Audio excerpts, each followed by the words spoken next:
Will you Yes, apologise for the way you dealt with the Owen Paterson and parliamentary standards affair last week?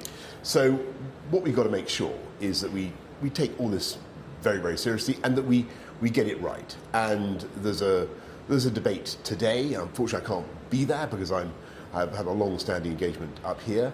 But Labour want to focus, the opposition obviously want to focus on a particular case, a particular MP who suffered a serious personal tragedy and who's now resigned. And I frankly, I don't think there's much more to be said about that particular case. I really don't. But what we do need to do is look also at the process. And that is what we were trying to do last week.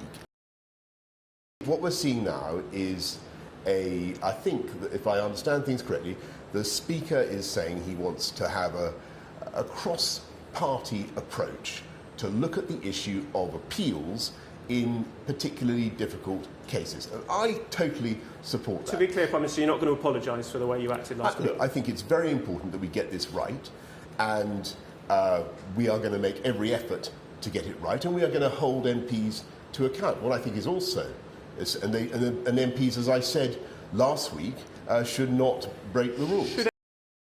I am focused, as you can imagine, on the #1 priority for today, which is getting people to get their booster jabs. And with great respect to you, it's my humble contention that the most important thing we can do for our country today, if we want to protect our NHS, if we want to make sure that, can I just finish this off? If we want to make sure that we don't have excessive pressures on A&E over what promises to be a tough winter.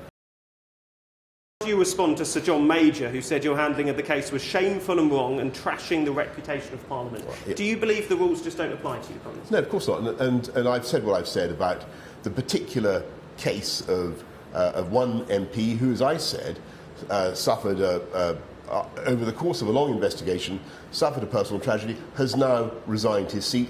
And I really don't have any more to add to that. Okay, there are other examples, if there's anything positive to come out of the whole thing, it is that, as far as I can make out, the Speaker is determined to try to move us all forward with a system whereby we can have a cross-party approach, which is what we were trying to achieve last week, get everybody together and look at ways in which we can reform and improve the process. No more to say about Owen Paterson.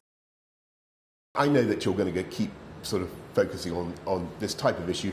I'm focused, if I can just respectfully say to you, how do you explain that? What I'm telling you is that I'm focusing on getting the booster jabs rolled out for the people of this country. 73% of 75 to 79-year-olds have had their booster. 70% of 80-year-olds. Prime Minister, we've got to get those numbers up. And I think most people will understand why that's so important. Another straight. Can you rule out Owen Paterson getting a period? There's been absolutely no discussion of that. How about that?